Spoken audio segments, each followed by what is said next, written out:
What's up, tribe? How you guys doing? Go ahead and hit that subscribe button, and I hope you like this video. This is your review for Love and Marriage Huntsville Season 3, Episode 2. So we start this episode off. We have Kimmy talking to Maurice about her version of what happened, the conversation between her and Letitia. We have Letitia talking to Marceau about her interpretation of the conversation. And all this went to prove to me is that after that whole conversation, Letitia still only heard what Letitia wanted to hear. Because basically she was like, I mean, either Kimmy is going to conform to what I need her to be, or that's just going to be that. That is not how friendship works.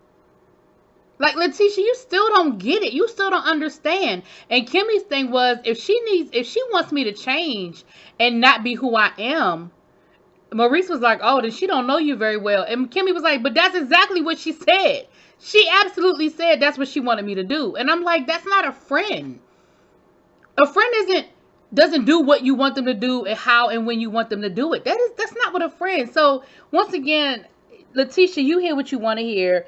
Your version of the mentality is crazy to me. Like, I don't.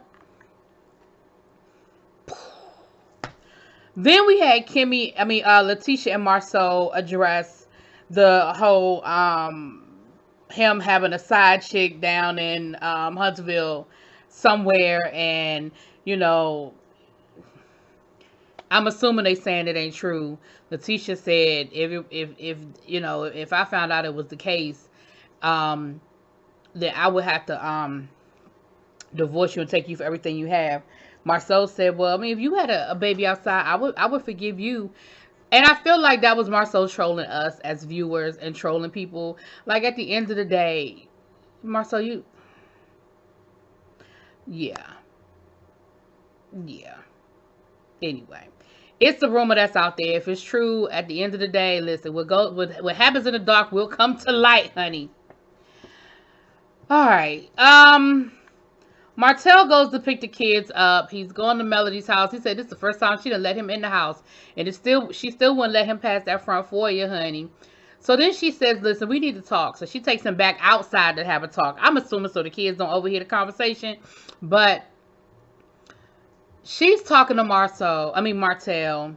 And she's basically talking about the respect thing. And, once again, I feel like they talking in code because they ain't talking about nothing specific. I can only assume that after Martell posted that picture, Melody called and cussed him out because he said something about her cussing him out and that was inappropriate and rude and that she can't just talk to him any old kind of way. And then she said something about the exchange for the children. And y'all know how Martell is. Every time she brings something up, he got a counter argument. So she was saying how, when it's time for you to take the kids, I need you to take the kids. You can't be saying, oh, I got something to do, and then I see you on social media and you at an event or something. And he was like, well, I need the same thing. You can't be telling me you sick and then I find out you in Georgia. And what's funny was Melody kind of gave him a look like, oh shit. So I guess sound like both of them done some bull hockey when it comes to when they supposed to have the kids or whatever. I don't know. That's what it seemed like to me. So Melody suggests that maybe they should go to a co-parenting expert, a counselor of sorts, to really work this out. And Martell said he's open to it. He said he's open to it. But again, like I said, of course they had to do the back and forth arguing. So then Martell comes back in the house and Melody's mom actually opens the door. Here's what I found to be interesting. Melody must have went back in the house and left him out there. He had to knock on the door again. I don't know. But her mama answered the door this time and she ain't got nothing for Martell. And she ends up telling Martell, I think me and you need to talk. And he was like, I don't think we had nothing to talk about. And she was like, well, I do think we need to talk because you've been very disrespectful. He was like, I don't feel like I've been disrespectful. He was like, I feel like it's been going both ways. And before he could get into his whole, Martell-isms, she cuts him off and she's like, I don't even want to hear it. I don't even want to hear it. And gives him the hand. So he say, kids, come on, kids. Let's go. Your grandmama giving me the hand. And she was like, why would you say that? See, that's the kind of shit I'm talking about. Well, she didn't say that. I say that. But, like, why would you say that to the kids? Like, they really don't need to know what me and you talking about. They don't need to know whether we getting along, not getting along, whether I said something nice or said something mean. Why would you even bring that up? because Martell is Martell and that's what Martell does. So he basically says, listen, I've been respectful. Like, don't put your hand in my face. Like, that was disrespectful. Like, I've never been anything but respectful to you. So all that wasn't necessary. Now, again, I'm sure that that's relative, because I'm sure in Melody's mom's mind, every time you disrespected her daughter, you disrespected her. So maybe she don't feel that way. But of course, we know that Martell is more specific than that as far as respect. And we certainly know that in his mind, respect is a one-way street, because I don't think Martell respects any damn body. But anyway. So then we're meeting up with Kimmy, Maurice, and Monster. Monster's getting ready to go to high school. Monster ain't doing nothing. Maurice was like, it's time for Monster to start putting away childish things and start, growing into his manhood. Now, honestly, Maurice, I think that's a bit much. I think I know what you're saying. I'm just not sure how you worded it. Because they were talking about what are you going to do for the summer and that kind of thing. Like, I get it that you can't sit around the house and play PlayStation and play basketball all summer. Like, I understand that. But he's literally going into high school. He is still a kid. Like, I just feel like let him be a kid. So, if you're talking about, giving him more responsibility, because they were saying something about him cutting the grass and stuff like that, I 100% agree with that. But let him be a kid. Like, he's literally only going to be a kid for another few years. Let him enjoy the last few years of childhood. You know what I mean? Like, he got the rest of his life to be an adult. Like, I don't know. The way Maurice said it, I was like, it just hit me kind of like, ooh, you know what I mean? But, then, I guess he got to choose his high school, which I did the same thing. Like, I applied to a few high schools and I got to choose. I got into, all of them, and I got to choose which school I wanted to go to. And so it sounds like that's what was going on with him. So he had made his decision. So they were like, oh, well, let's call your mom and let your mom know which high school you're going to. So they call her, Kiowa, and, he tells Kiowa which school he wants to go to. And she, she was like, okay, cool, that sounds good. And so then Kimmy is sitting there, and Kimmy sort of leans in like, hey, I'm here too, and we want to try to plan like the cousins, a high school party for the cousins. I mean, a graduation party going into high school for all of the cousins. And, I'll be sure to get that information to you as soon as possible so you can basically make the appropriate plans, but I just wanted to let you know that we're planning that's something that we have, that we've decided to do. And she was like, okay, cool, thank you. So it seems like they're in a better place. So then she says, Kiowa that is, says, I really would like to speak with you guys, and sit down and talk to you. And they were like, well, about what? And she said, well, I really feel like it's time that maybe we clear the air about some things that we, I really want to, come to the table and really just clear the air and say what needs to be said, Now, Kimmy and Maurice took it as a positive thing. I don't necessarily know what Kiowa has on her mind. Like, I feel like she's coming in peace. But I'm just saying. Because Kimmy said the last time she had a conversation with Kiowa was at the reunion. And Kiowa was accusing her of being the side chick. So, I mean, what has changed? You know what I'm saying? But I'm definitely, they said they were open to the conversation. So, I'm definitely here for however this conversation is going to go down. Okay? Okay. Melody is down to the office, and we meet our new member of the team. I mean, of the cast. Tiffany, I believe her name is. Now, Tiffany is somebody Melody knows. They've been on committees together. They're both part of the Chamber of Commerce for Huntsville. And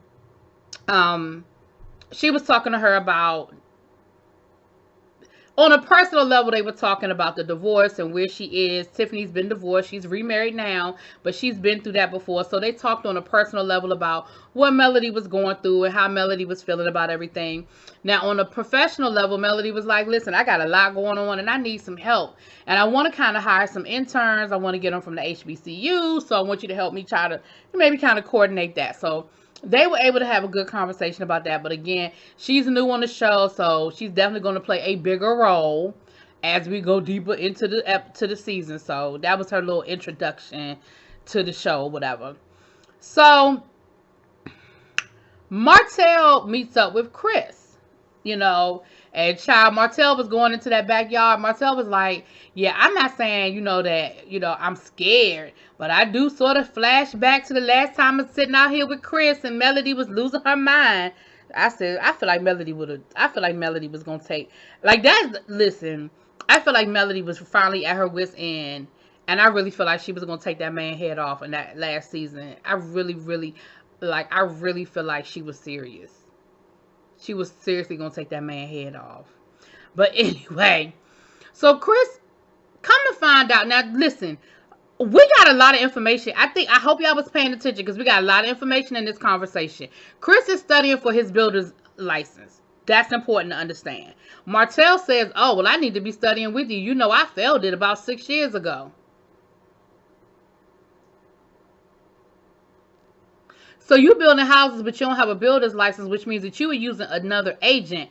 Ding, ding, ding. Now it's making sense. So come to find out, the developers who bought the 47 acres, the reason why they reached out to Melody instead of Martell is because Melody is the one with the builder's license. So in this business arrangement with Melody and Martell, Melody had the business license. She passed the test. You didn't, Martell.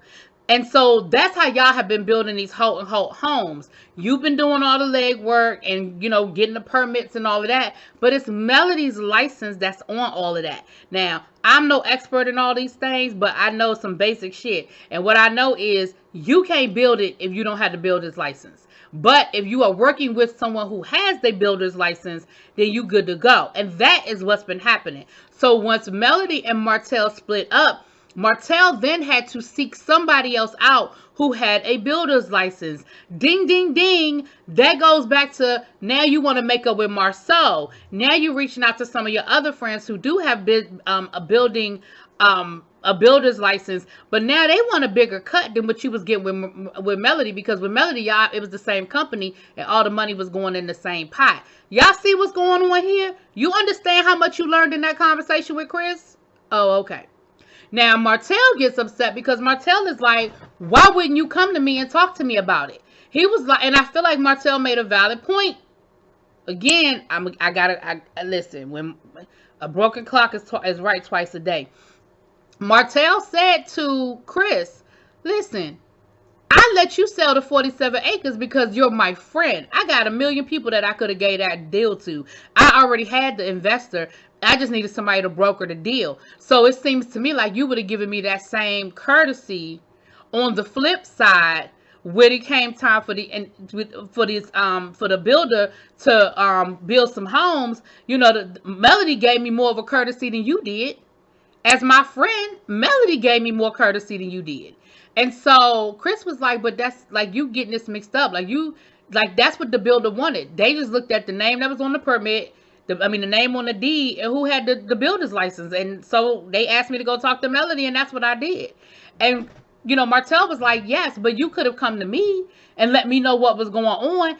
I can get the deal done. I can build the homes. I don't have the builder's license myself, but I've been working with people who do have their builder's license, and I can do the deal. And the fact that Melody had to be the one to say, you might want to talk to Martell and not my friend, I feel some kind of way about that. Now listen, I understand where Chris is coming from, but I understand where Martell is coming from in this conversation too. Chris was like, listen, business is business. So then Martell says, so is that why you so worried about getting your builder's license? You gonna build some of these homes too? Chris was, I was considering it. Martell was like, okay, it is all clear now. I can see clearly now. The rain is gone.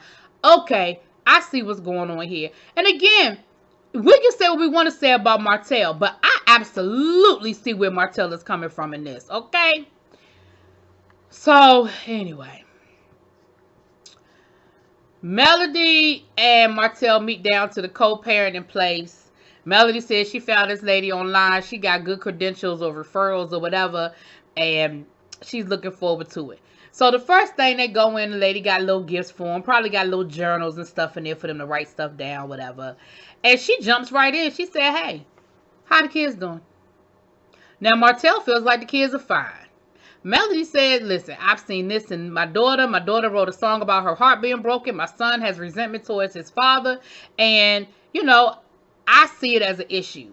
And the counselor says, well, Melody, why do you think, Martell is seeing things differently? And she said, well, I just think it's the same issue that we have in the Black community, that we don't think counseling is important and we don't think it's necessary, but I think it is, and I do think that my kids might need some counseling. They absolutely need some counseling, especially the way y'all acting and so much social media, and with this being a TV show, and I'm sure the kids at school and all kinds of stuff, yes, they need some daggone counseling. So then what we found out in this counseling session is we are understanding how hard this has been on Martell. Martell took the hit financially in this. See, Melody is still working. Melody is hosting shows on OWN and doing appearances and hosting, and she putting out singles, and Melody's working. Melody's making money. Martell is not. Remember their accounts got frozen throughout the process. Remember, he couldn't sell them 47 acres. Like, there was a lot that happened that stopped Martell from making the amount of money that he was used to making. And it sounds like, I'm gonna be honest, it almost sounds like Martell went through a little bit of a depression, because it sounds like a couple of times it was his turn to take the kids, and he was like, I just wasn't in a good place to do that. I just wasn't in a good place to do it. When you used to being the kind of dad that could do certain things, and financially I can't do those things with my kids anymore, and I can't take my kids certain places anymore. It took a toll on me. And he started like having a breakdown, and he started crying and everything. And what I found to be interesting was she ain't had no tissue. How you don't have no tissue? You ain't never had no problems before with people crying and stuff. You ain't got no tissue in your office. Anyway, but let me tell you something. It was good to see a human side of Martell.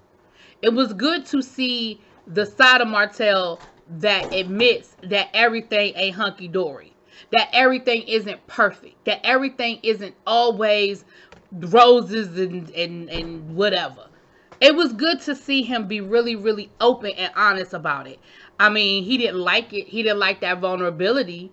Melody even tried to comfort him, and he sort of knocked her arm off of him, like, don't touch me,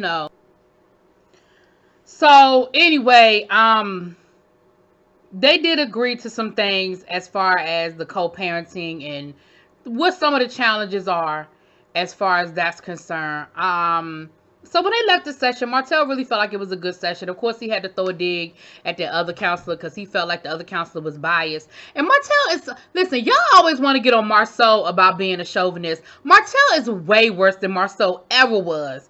Talking about, because when it comes, as a man this and as a man that, and, I would think as a man he would be this, and, a man's place is this and a man is that. I'm so sick of Martell and his man this and man that and all. Child, anyway. So when they were getting ready to leave, he brings up Chris and the 47 acres. And instead of saying to Melody, he did say, I really appreciate, what you did. Like, I really did appreciate what you did. He did say that. But then he go again being, taking it left. It's going to be nasty about the situation. Talking about, you don't know how to build no houses anyway. And Melody was like, but I've built houses. What you mean? You ain't never built no house? And she said, you ain't never built no house either. If you want to go there, what you talking about? Yes, you have. She said, I ain't never seen you, put up no frame, hang no shingle. I ain't never seen you do none of that. Yes, you have. Yes, you have. She was like, whatever, Martell. And so I was like, again, you can't just take the win, man. Just take the win. Anyway, that was the episode. This episode ain't really give me a whole lot. I guess we building up to some other stuff, honey. Y'all let me know what y'all think, though. Drop it in them comments. Peace.